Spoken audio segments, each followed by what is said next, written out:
So hope you all doing pretty well. और ये practice हम आपके लिए स्टार्ट कर रहे हैं। एक चीज़ आपको ध्यान रखना है, ठीक है। सबसे पहले आप खुद से ट्राई करो कि आप कितने कम टाइम में उस चीज़ को कर पा रहे हो, उसके बाद आप मेरे प्रोसेस देख सकते हो। एक चीज़ और, अगर आप बीएसएससी देने वाले हो, सुपर इंपॉर्टेंट रहेगा ये आपके लिए। और जो दरोगा, स्पेशली जिनका टारगेट कि नहीं मुझे सब इंस्पेक्टर बनना है, मुझे बिहार में दरोगा बनना है, एक बात मैं आपको बता दूं, ठीक है, जहां भी आप कोचिंग करते हो शायद ये नहीं बताया जा रहा होगा कि अगर आपको मेरिट लिस्ट में आना है, ठीक है, आप प्री निकाल लेते हो, मेंस निकाल लेते हो, सब चीज़ करने के बाद मेरिट नहीं बनता है तो फिर उसका कोई यूज़ नहीं रह जाता। तो अगर मेरिट बनाना है तो सबसे इंपॉर्टेंट जो होगा वो मैथ्स रीजनिंग होगा, जहाँ से आपको 18 से लेके 22-23 क्वेश्चन तक पूछा जा सकता है, ठीक है, मेंस में। और 5 मार्क तो कंफर्म है आपका, प्री में भी वो रहेगा ही। तो समझ लो इसका इंपॉर्टेंस क्या है।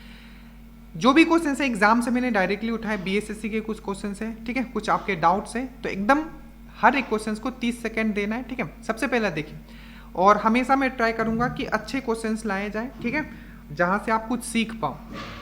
तो पहला क्वेश्चन अगर आप देख पा रहे हो, ठीक है, पहला क्वेश्चन बताया गया है कि यदि 2 अंकों की संख्या, ठीक है, ऑप्शंस पे हमेशा ध्यान रखिएगा जब भी एग्जाम में बैठते हो, ठीक है, हमें वहां आंसर लगाना है, ठीक है, हमें वहां प्रोसेस नहीं दिखाना है कि हम किस प्रोसेस से हमने किया है, ठीक है। देखो तो 2 अंकों की, ठीक है, 2 अंकों की, इसको मैं चेंज कर लेता हूं, 1 मिनट, चलिए। सो बताया गया, आप खुद भी पढ़ सकते हो इसमें, ठीक है, कि 2 अंकों की संख्या में अंकों के स्थान को आपस में बदल दिया जाए तो, ठीक है, तो 18 अधिक हो जाता है। तो यदि दोनों अंकों का योग 4 है तो संख्या क्या होगा। सिंपल देखो, अगर बोला जा रहा है कि x और y है, ठीक है, x और y है, अगर इसका पोजीशन बदल दिया जाए, y यहाँ ला दिया, x यहाँ ला जाए, तो क्या हो जाता है कि वो नंबर जो है 18 से ज़्यादा हो जाता है। मतलब पहले जितना भी था वो नंबर, वो क्या हो जाएगा, 18 से ज़्यादा हो जाएगा। ऑप्शन पे एक बार नज़र डालना, ठीक है आप लोग। अगर इसको हम लोग चेंज करते हैं 2 तो इधर लाओगे तो उतना ही रहेगा। इसको अगर हम लोग चेंज करते हैं तो ये क्या हो जाएगा, 0-4 हो जाएगा, ये तो कम जा रहा है। इसको अगर आप चेंज करते हो तो कितना आ जाएगा, ये आपका 31 आ जाएगा। और इसको अगर आप चेंज करते हो तो ये आपका 13 आ जाएगा। सिंपल है, ये घट रहा है, ये घट रहा है, इसमें कोई चेंज ही नहीं हो रहा है, तो आपका आंसर क्या होगा, आपका आंसर जो होगा वो ये होगा, ठीक है। बाकी बहुत तरीके हम एग्जाम में कैसे सॉल्व करेंगे हम आपको ये यहाँ बताने वाले हैं, ठीक है। अब ये देखो, ए एक काम को 18 दिन में कर सकता है, बी उसी को 26 दिन में पूरा कर सकता है, ठीक है। यदि 9 दिन के लिए एक साथ काम करते हैं तो पूरा काम कितने में हो जाएगा। ये क्वेश्चंस का लेने का बस मतलब ये है कि जो हमने आपको सिखाया है, ठीक है, अगर आप दरोगा दे रहे हो या बीएसएससी दे रहे हो, लिंक नीचे दिया हुआ है, ठीक है, आप स्टेटस जरूर फॉलो करें, ठीक है, अगर आपको श्योर सिलेक्शन लेना है तो। चलिए, व्हाट्सएप का स्टेटस फॉलो करना आप जरूर। देखो, ये है 18 दिन, ये है 26 दिन, ठीक है, 9 दिन काम करते हैं, पूछा गया कि कितना काम बच जाता है। हमने आपको क्या सिखाया है, अगर ये ए है, देखो ये सब में आपको पेन नहीं उठाना है, ठीक है, ए है, ये है 18, ये है आपका 36, ठीक है। टोटल काम कितने दिन में हो जाएगा, ये इसका कितना गुना है, 2 गुना है, तो 3 से मैं इसको डिवाइड कर दूंगा, ठीक है, तो ये 12 हो जाएगा, ठीक है, ये 12 हो जाएगा, तो ये हो जाएगा आपका 12 दिन में पूरा काम कंप्लीट हो जाएगा। काम उन्होंने कितना किया है, 9 दिन काम किया है, काम बच कितना किया है, 4 दिन काम बच गया है, ठीक है, तो 3 दिन काम बच गया है, तो 3/12, ठीक है, तो ये हो जाएगा 1/4। 1/4 हो गया आपका फ्रैक्शन वैल्यू। इसका परसेंटेज वैल्यू कितना होता है, 25%, तो आंसर हो जाएगा 25%। ऐसे नहीं करना चाहते हो, अगर आप एलसीएम मेथड से करना चाहते हो तो ए है, बी है यहाँ, ठीक है, ए 18 दिन में कोई काम करता है, बी उसी काम को 36 डे में कर लेता है। टोटल काम कितना होता है दोनों का, एलसीएम कितना हो गया 36। एक दिन का काम निकालते हैं दोनों का, 1 डे वर्क निकालते हैं, तो ए का एक दिन का काम कितना होगा, 36 को आप 18 से डिवाइड करोगे तो कितना आ जाएगा, आपका आ जाएगा 2। और बी का एक दिन का काम क्या होगा, 36 को 36 से डिवाइड करोगे, ये आ जाएगा 3।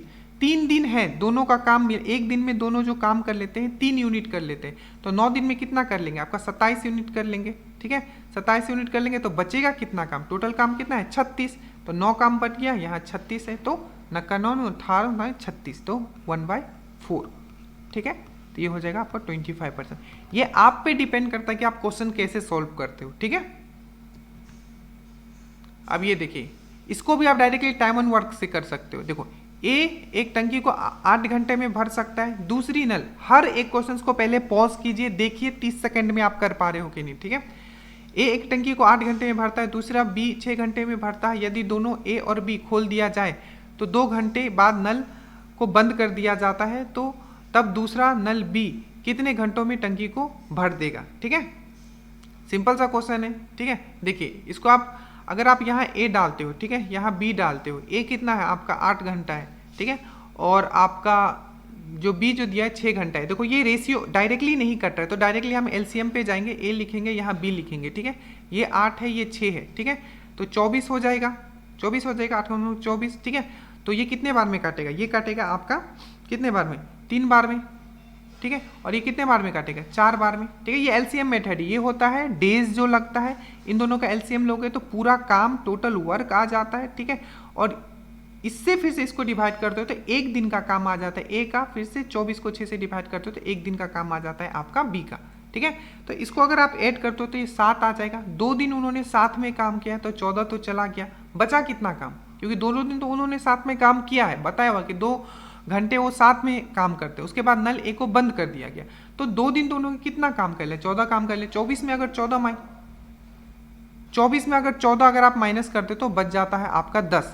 अब ये जो 10 है कौन काम करेगा, सिंपल सी बात है, कौन करेगा, बी, क्योंकि ए तो बंद कर दिया गया, तो ये हो जाएगा 5, ये हो जाएगा आपका 2। तो इसको अगर मतलब मिक्स्ड फ्रैक्शन में लिखते हो तो क्या हो जाएगा 2 1/2, ठीक है। तो ये हो जाएगा आपका आंसर डी, ठीक है। जब किसी संख्या, ठीक है, जब किसी संख्या में 75%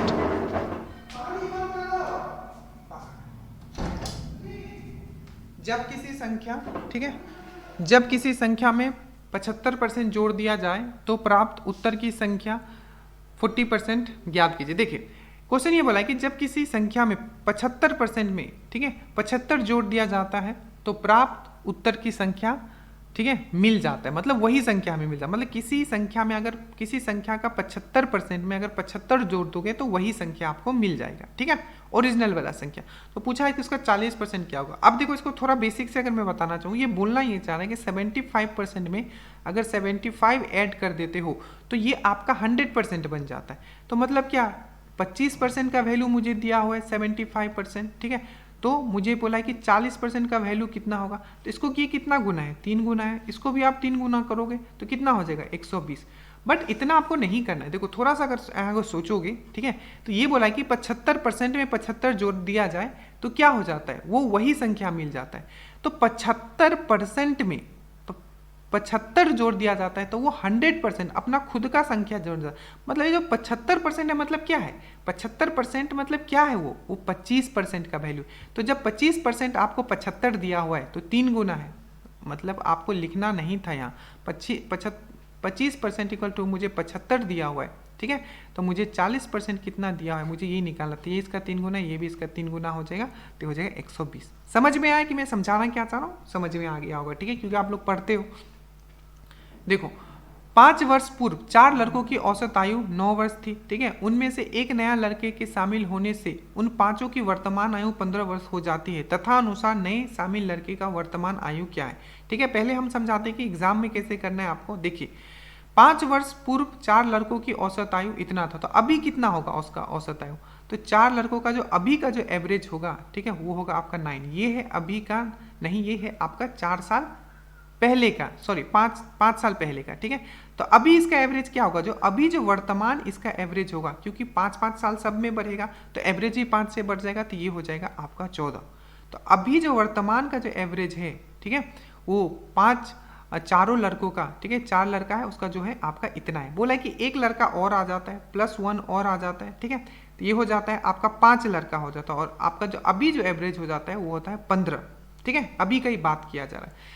तो पूछा है कि जो नया लड़का आता है उसका एज कितना है। आप सिंपल सा बात समझो, 4 लड़कों का एज 14 था, एक लड़का के आने से क्या होता है, एवरेज में 1 इंक्रीमेंट हो जाता है।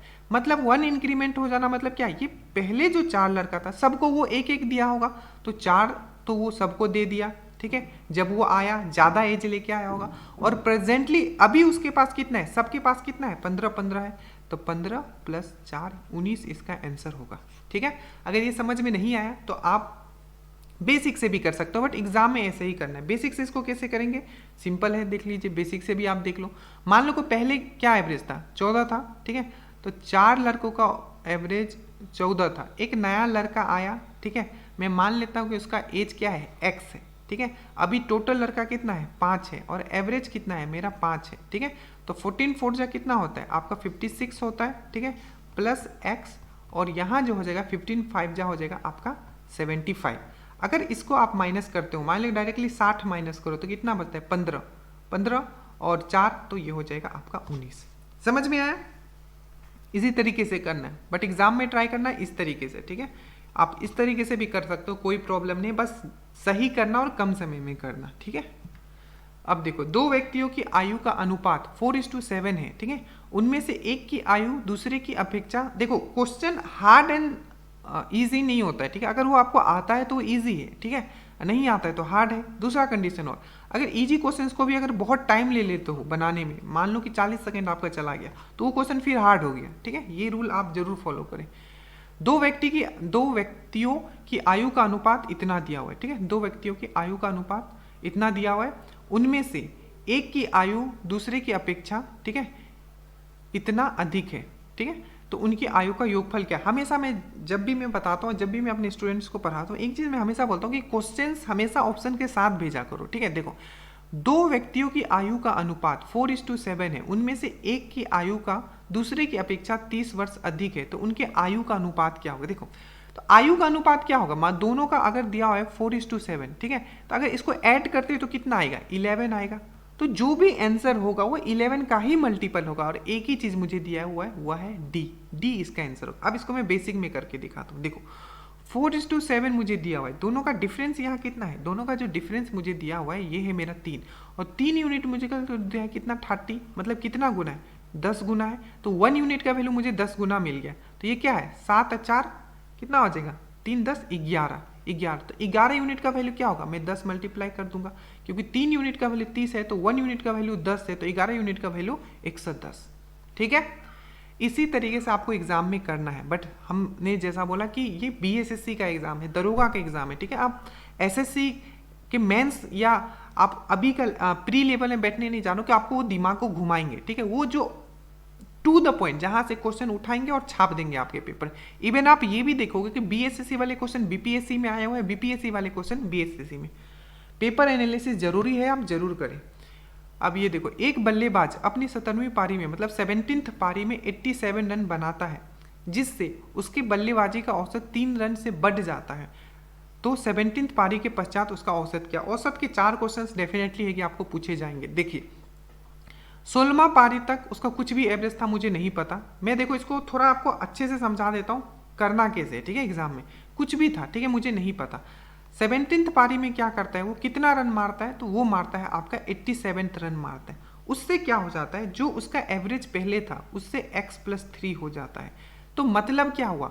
ये 3 एवरेज बढ़ा दे रहे हैं, मतलब ये 16 पारी, मतलब हर एक पारी को वो 3 दे रहा है। तो सबसे पहले तो 16 × 3 करोगे तो कितना आ जाएगा? आपका 48 आ जाएगा, ठीक है। इतना समझ में आया? 48 आ जाएगा। तो 48 तो जो उसने 87 रन मारा, उसमें से 48 तो उसने पीछे दे दिया सबको। एवरेज का कंसेप्ट ही वही होता है, कोई अगर ज़्यादा लेके आता है तो वो बांट देगा और एक समान बन जाएगा सबके साथ, और अगर कम लेके आता है तो दूसरों से लेके समान बन जाएगा, एक समान। तो 48 हो गया। तो अगर 48 ये दूसरों में बांट दिया, 87 उसने रन ही बनाया था, तो इसको माइनस करो। 87 में से अगर 48 माइनस कर दो, ऐसे नहीं आता तो इसको 50 मान लो सीधा, तो कितना हो जाएगा? 37 हो जाएगा, पर 2 और इसमें मिलेगा तो 39। तो जो अभी उसके पास है वो है 39 17वां पारी के बाद। तो यही जो एवरेज है आपका 17वां पारी के बाद है, पूरा का पूरा एवरेज। बट अगर यही पूछ लेता कि वो 17वां पारी से पहले कितना एवरेज था, तो 3 आप माइनस कर दोगे, आपका 36 हो जाएगा इसका आंसर। तो ये है आपका 39 आंसर। सर बेसिक में कैसे करेंगे? एक्स लेके कैसे करेंगे? क्योंकि सर मुझे एक्स बहुत पसंद है, ठीक है, हमेशा से पसंदीदा रहा है मेरा एक्स, ठीक है। चलो, तो इसको कैसे करेंगे? देखो 16 है, ठीक है, मैंने एक्स मान लिया, कोई भी एवरेज था जैसे मैंने आपको यहाँ दिखाया था। नेक्स्ट वो कितना करता है? 17वां पारी में 87 मारता है, टोटल कितना है? 17 है। एवरेज कितना हो जाता है? x+3 हो जाता है, यही है। तो 16x यहाँ लिखो, ठीक है, यहाँ 87 लिखो, यहाँ आप लिखो 17x और प्लस 17 3 जा कितना हो जाएगा आपका? 51। समझ में आया? 7 का 7 होते 21 3 1, हाँ 51, ठीक है।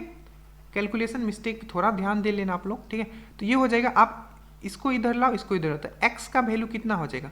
87 माइनस 51 करोगे, ठीक है, तो 50 डायरेक्टली माइनस कर दो तो कितना हो जाएगा आपका? 36 बचेगा। एक और माइनस करो, आपका देखो 50 पहले माइनस करो 37, 37 में से 1 एक और माइनस करो 36। तो जो पहले एवरेज था, ठीक है, क्योंकि x हमने पहले वाला एवरेज मारा था वो 36 है, तो अभी का एवरेज कितना होगा x + 3, तो क्या हो जाएगा आपका 39। ठीक है, समझ में आया? हर तरीके से हम समझा दे रहे हैं, ठीक है, एग्जाम में कोई प्रॉब्लम हो ही ना। अब देखो इसको भी बहुत तरीके से कर सकते हैं, बट एग्जाम में कैसे करना है देखो। एक वस्तु का अंकित मूल्य 5,000 रुपये है, ठीक है, दुकानदार 5% छूट देता है, ठीक है, परंतु फिर भी 25% का लाभ कमा लेता है। तो वस्तु का क्रय, जब भी आपको, ठीक है, लाभ और छूट एक साथ दिया हो, आपको बस एक चीज याद रखना है। अब इसको लिख लेना, MP/CP। MP मतलब होता है आपका अंकित मूल्य मार्केट प्राइस, वो होता है 100 प्लस प्रॉफिट %, और जो आपका CP जो होता है वो होता है आपका 100 माइनस डिस्काउंट %। ठीक है, अब देखो क्या है कि इसमें मुझे दिया 100 प्लस प्रॉफिट कितना दिया है 25% का, तो 125 हो गया ये। ठीक है, और डिस्काउंट मुझे कितना दिया है 5%, तो 100 में से अगर 5 करते हो तो डायरेक्टली आप यहाँ 95 कर लो। तो ये ऊपर वाला आ जाता है आपका अंकित मूल्य, नीचे वाला आ जा रहा है आपका CP। और ये अंकित मूल्य का मुझे वैल्यू दिया हुआ है, ये मुझे कितना दिया हुआ है, तो अगर आप देखोगे तो ये है आपका 5,000। मैं इसको इस तरीके से लिख लेता हूँ ताकि मुझे काटने में इजी हो।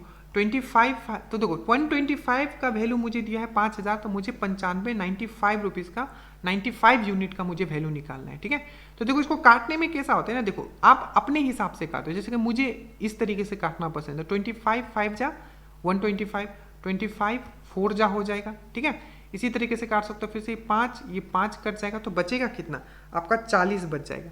मतलब 125 यूनिट का वैल्यू इतना है, 5,000 है, तो एक यूनिट का वैल्यू कितना आ रहा है, मुझे 40 आ रहा है, तो मैं 40 यहाँ मल्टीप्लाई कर दूंगा। अगर आप 40 मल्टीप्लाई करोगे तो सिंपल आपको दिख रहा होगा, अगर 36 28 3800 आपका आंसर हो जाएगा। ठीक है, तो याद क्या रखना है, याद आपको रखना है ये वाला चीज़ जो मैंने आपको बताया।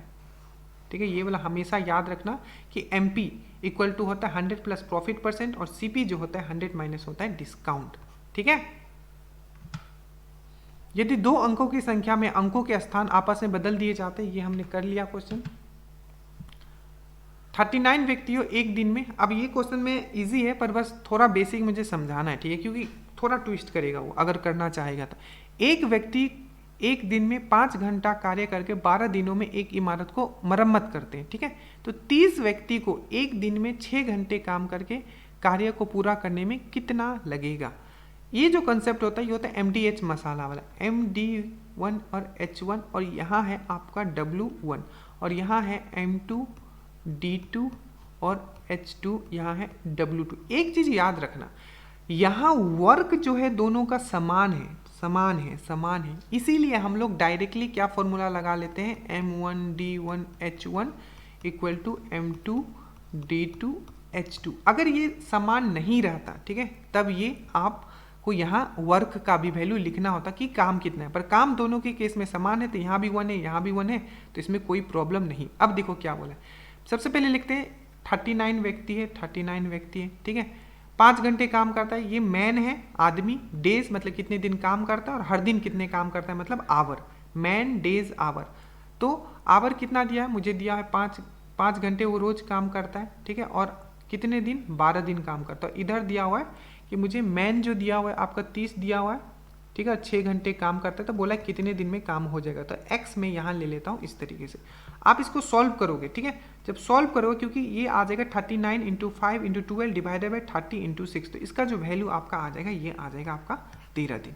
याद रखना, बेसिक क्वेश्चन से गलत मत करना। अगर यहाँ आपका वर्क का वैल्यू बोल दे कि पहले का जो भी वर्क था उसका आधा वर्क करने में कितना टाइम लगेगा, तब आपको यहाँ 1 लेना होगा और यहाँ 1/2 लेना होगा। कुछ भी पूछ सकता है, ठीक है, तो थोड़ा वो ट्विस्ट कर सकता है, इसमें कुछ प्रॉब्लम है नहीं।